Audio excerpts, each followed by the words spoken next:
Hello friends, welcome to my YouTube channel. আজি আপোনালোকক মই ব্লাড ৰিলেশ্যন তেজৰ সম্পৰ্ক সম্বন্ধে আমি আলোচনা কৰিম এইটো চেপ্টাৰত। গতিকে আপোনালোকে যদি বুজি পায় চেনেলটো সাবস্ক্ৰাইব কৰিব। যদি আপোনালোকৰ সহায় যেন অনুভৱ হয়, সহায় হোৱা যেন অনুভৱ হয়, তেনেহ'লে আপোনালোকে শ্বেয়াৰ কৰিব। ঠিক আছে, গতিকে তেজৰ সম্পৰ্কটো আজি আমি আলোচনা কৰিম। প্ৰথমতে মই ক'ব খুজিছোঁ যে তেজৰ সম্পৰ্ক, ৰক্তৰ সম্বন্ধ বঙালী ভাষাত পৰিয়াল। গতিকে তেজৰ সম্বন্ধ এটা ক'বলৈ হ'লে প্ৰথমতে আহে আপোনাৰ পৰিয়ালটো আহে। পৰিয়ালটো মেটাৰ কৰে, পৰিয়ালটো মেইন। পৰিয়াল নহ'লে সম্পৰ্ক কেনেকৈ হ'ব? মেইনটো হ'ল পৰিয়াল। ঠিক আছে, পৰিয়াল বুলি ক'লে পৰিয়াল আকৌ দুটা ভাগত ভাগ কৰিব পাৰিম। এটা হ'ল তোমাৰ বংশ পৰ্যায়, বংশৰ এটা পৰ্যায়লৈ য'ত ককা দেউতাৰ পৰা আৰম্ভ হ'ব, ককা দেউতা আইতাৰ পৰা আৰম্ভ হ'ব। আন এটা হ'ব আপোনাৰ লিংগভেদে, লিংগৰ ওপৰত ভিত্তি কৰি আমি পৰিয়ালক দুটা ভাগত ভাগ কৰিম। এটা হ'ল পুৰুষ আৰু এটা মহিলা। পুৰুষ হ'লে আমি ত্ৰিভুজৰে সূচাম আৰু মহিলাক আমি বৃত্তৰে সূচাম। ঠিক আছে, এতিয়া আমি পুৰুষ আৰু মহিলাক লিংগ আমি কেনেকৈ সূচাম? পুৰুষ হ'লে ত্ৰিভুজ আৰু মহিলা মানে তিৰোতা হ'লে ত্ৰিভুজ। ঠিক আছে, এইখিনিলৈকে ঠিক আছে। তাৰপিছত বংশৰ পৰ্যায়লৈ আমি পৰিয়ালক আমি ভাগ কৰিম। প্ৰথমতে চাব, আমি যদি নিজক যদি আমি এটা ষ্টেবিলিটি বুলি ধৰোঁ, আমি যদি এটা নিজক আমি ইয়াতে বুলি ধৰিলোঁ। ঠিক আছে, এতিয়া আমাৰ ওপৰত আহিব কি, ককা দেউতাৰ এটা জেনেৰেশ্যন হ'ব, ককা দেউতা আৰু আইতা এটা জেনেৰেশ্যন। তাৰপিছত খুৰা খুৰী, মা দেউতা, মহা, তাৰপিছত হ'ল মাহী, এইবিলাকৰ এটা পৰ্যায়।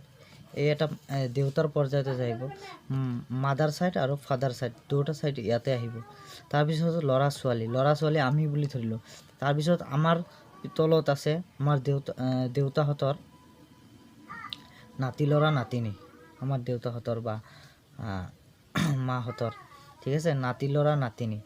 এনেকৈ আমি বংশকেইটাক আমি কেইটা ষ্টেজত, কেইটা জেনেৰেশ্যনত ভগাম? আমি 4টা জেনেৰেশ্যনত ভগাম। এটা হ'ল ককা দেউতা আৰু আইতা, মা খুৰী খুৰা দেউতা, তাৰপিছত হ'ল মহা মাহী, তাৰপিছত ল'ৰা ছোৱালী যিটো আমাৰ জেনেৰেশ্যন। ল'ৰা ছোৱালীৰ ক্ষেত্ৰত ইয়াতে আহিব দাদা বাইদেউ, এইবিলাক আহিব। তাৰপিছত হ'ল নাতি ল'ৰা আৰু নাতিনী, এইটো ক্ষেত্ৰত আহিব।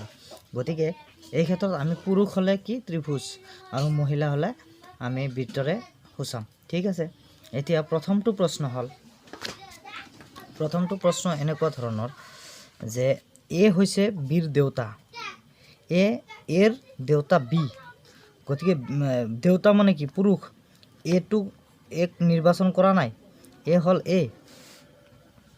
চাব দেই, এক কোনো লিংগৰ কথা কোৱা নাই। এ হৈছে বীৰ দেউতা। গতিকে বীৰ কোনো লিংগ হেৰি কৰা নাই। ঠিক আছে, আমি জেনেৰেশ্যন গেপটো চাম। ইয়াতে চাবা, মা দেউতা এইটো হ'ল ল'ৰা ছোৱালীৰ ওপৰত, মানে আমাৰ দাদা বাইদেউৰ এইটো জেনেৰেশ্যনৰ ওপৰত। ঠিক আছে, গতিকে এ হৈছে বীৰ দেউতা। গতিকে বিটো আমাৰ জেনেৰেশ্যনৰ হ'লে এইটো হ'ব দেউতা, গতিকে আমাৰ আগৰ জেনেৰেশ্যনৰ হ'ব। তাৰপিছত আকৌ এইটো কি? দেউতা মানে লিংগ হ'ল পুৰুষ হ'লে আমি ত্ৰিভুজৰ ভিতৰত সোমাই দিম। গতিকে এ হৈছে বীৰ দেউতা, এইটো সম্বন্ধ হ'ব বিৰ ওপৰত এ, তাৰপিছত এইটো হ'ল ত্ৰিভুজৰ ভিতৰত। ঠিক তেনেদৰে এ হৈছে বীৰ মাক, গতিকে এটা জেনেৰেশ্যনৰ ওপৰত এটো ওপৰত থাকিব, তাৰ তলত বি থাকিব, কাৰণ বীৰ মাক হ'ল এ। গতিকে লিংগটো কি হৈছে? লিংগটো কৈছে আপোনাৰ মহিলা হ'লে আমি কি বৃত্তত ভৰাম। ঠিক আছে, এইটো সম্বন্ধৰ পৰা আমি ক'ব পাৰিম যে এ হৈছে বীৰ মাক, আৰু এইটো সম্বন্ধৰ পৰা ক'ম যে এ হৈছে বীৰ দেউতা। ঠিক আছে, এ হৈছে বীৰ দেউতা। তাৰপিছত এ হৈছে বীৰ মাক, অৰ্থাৎ বি হৈছে এৰ সন্তান, বি হৈছে এৰ সন্তান। যদি সন্তান বুলি এই কাৰণে ক'ম কাৰণ বিৰ কোনো লিংগটো চাৰ্টেন কৰি দিয়া নাই, ঠিক আছে।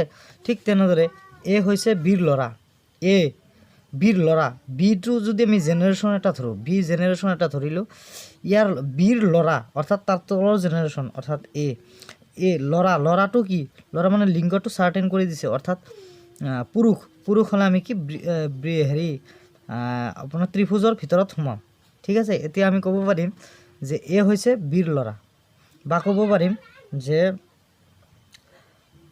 এ হৈছে বি হৈছে দেউতা বা মা, বি হৈছে এৰ দেউতা বা মা, দুটা এটা হ'ব আৰু, কিন্তু এইটো চাৰ্টেন হোৱা নাই, ঠিক আছে, যিহেতু কোৱা হোৱা নাই।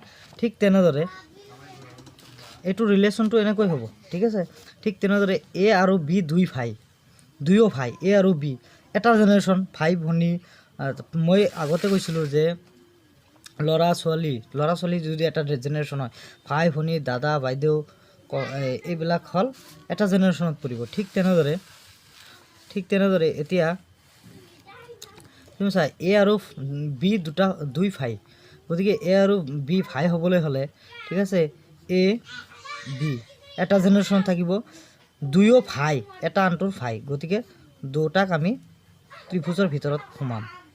এতিয়া এনেকৈ ক'ব পাৰিম যে এ হ'ল বিৰ ভাই, বি হ'ল এৰ ভাই, গতিকে ইয়াৰ সম্বন্ধটো হ'ব এনেকুৱা। ঠিক তেনেদৰে গতিকে আপোনালোকে যদি বুজি পায় তেনেহ'লে ভিডিঅ'টো লাইক কৰিব, ছাবস্ক্ৰাইব কৰিব আৰু শ্বেয়াৰ কৰিব, ঠিক আছে। নেক্সট আমি আহোঁ, এতিয়া নেক্সট আৰু এটা এক্সাম্পল আছে, এইটো হ'ল এ বিৰ ভনী, এ হ'ল বিৰ ভনী মানে এটা জেনেৰেশ্যনত। মই আগতে কৈছিলোঁ যে ল'ৰা ছোৱালী তাৰপিছত বাইদেউ দাদা এইবিলাক হ'ল এটা হেৰিতে এটা শ্ৰেণীতে পৰিব, এটা জেনেৰেশ্যনতে পৰিব। মানে মোৰ দাদা মোৰ ভণ্টি মোৰ বাইদেউ এইবিলাক এটা জেনেৰেশ্যনত পৰিব। গতিকে এৰ ভনী, এ বিৰ ভনী, গতিকে এটো ভনী, এটোৰ কি চাৰ্টেন কৰি দিছে, এইটো মহিলা বুলি চাৰ্টেন কৰি দিছে, গতিকে এ বৃত্তৰ ভিতৰত হ'ব কাৰ, বি, গতিকে এ হ'ল বিৰ ভনী, কিন্তু ই ল'ৰা নে ছোৱালী এইটো কিন্তু চাৰ্টেন কৰা নাই এতিয়ালৈকে, ঠিক আছে। আপোনালোকে এই পুৰুষ লিংগ আৰু মহিলাৰ যিটো চিম্বল এইটো আপোনালোকে কিন্তু পাহৰি নাযাব, এইটো কিন্তু খুব ইম্পৰ্টেণ্ট এই ব্লাড ৰিলেশ্যনৰ ক্ষেত্ৰত। মই যিটো টপিকছ যেনেকৈ আলোচনা কৰিছোঁ সেইটোৰ ক্ষেত্ৰত চাৰ্টেন এটা লাগিব, ঠিক আছে। আপোনালোকে কোনটো কি পৰিছে সেইটো মই নাজানো, কেনেকুৱাকৈ পৰিছে সেইটো মই ভাবিব লগা বিষয়ো নহয়, ঠিক আছে। বি এৰ ককাই মানে কি এতকৈ ডাঙৰ, কিন্তু ককাই মানে পুৰুষ বুলি বি আৰু এ এই দুটা একে জেনেৰেশ্যন, ককাই বুলি কৈছে একে জেনেৰেশ্যন, আমি আগতে কৈছোঁ ককাই বুলি একে জেনেৰেশ্যনত হ'ব, ঠিক আছে। বি এৰ ককাই, গতিকে ই চাৰ্টেন কৰি দিছে। এতিয়া এৰ কিন্তু চাৰ্টেন হোৱা নাই, এটো কি মহিলা নে পুৰুষ একো কোৱা নাই ইয়াতে, ঠিক আছে, গতিকে ৰিলেশ্যনটো হ'ব এইটো। ঠিক তেনেদৰে এ বিৰ ঘৈণীয়েক, ইয়াতে চাওক এ বিৰ ঘৈণীয়েক এটা জেনেৰেশ্যনত আছে, এটা জেনেৰেশ্যনত মানে খুৰা খুৰী মা দেউতা তাৰপিছত মহা মাহী এইবিলাক এটা জেনেৰেশ্যনত থাকে, ঠিক আছে। ঠিক তেনেহ'লে এ বিৰ ঘৈণীয়েক, গতিকে এ বিৰ ঘৈণীয়েক, এটো কি মহিলা, তেনেহ'লে বিটো কি, এইটো মহিলা হ'লে এইটো পুৰুষ হ'বই লাগিব, এইটো ঘৈণীয়েক বুলি কৈছে মানে কি পুৰুষৰ লগতো বিয়া নহয় বা মহিলাৰ লগত বিয়া নহয়, গতিকে এটা মহিলা হ'লে এইটো পুৰুষ হ'বই লাগিব। কিন্তু এইটো সম্বন্ধ বুজাৰ কাৰণে আমি যোগ চিন ব্যৱহাৰ কৰিম। যোগ চিনত আমি কি বুজাম, যোগ চিনত তাৰমানে এই দুটাৰ মাজত বিয়া হৈছে বা এই দুটা এটা জুটি মানে সম্বন্ধ থকা মানে বিয়া হোৱা বুলি আমি ধৰি ল'ম, যে কপল মানে সংগী বুলি ধৰি ল'ম। সেই ক্ষেত্ৰত আমি এটা চাৰ্টেন, এইটো আপোনালোকে নোটছ আকাৰে মই লিখি দিছোঁ, যেতিয়া কপল সংগীৰ কথা কোৱা হয়, কপল মানে সংগীৰ কথা কোৱা হয়, তেতিয়া সিহঁত দুটাৰ মাজৰ সম্বন্ধ প্লাছেৰে সূচায়, গতিকে আমি প্লাছেৰে সূচাইছোঁ। গতিকে এতিয়ালৈকে আমি যিমানখিনি কৰিলোঁ ইয়াৰে মাজত আপোনালোকে যদি বুজি পাইছে তেনেহ'লে ছাবস্ক্ৰাইব কৰিব, আৰু মোৰ এই নতুন চেনেলত মই ব্লাড ৰিলেশ্যনত তেজৰ সম্পৰ্ক সম্বন্ধে আমি ইয়াৰ পিছত মই সুন্দৰকৈ এক্সাম্পল সহকাৰে আমি বুজাই দিবলৈ চেষ্টা কৰিম। এইখিনিতে যদি আপোনালোকে কিবা মোৰ ভুল ভ্ৰান্তি হৈছে তেনেহ'লে আপোনালোকে মোক গঠনমূলক সমালোচনা কৰি সহায় কৰিব। ধন্যবাদ।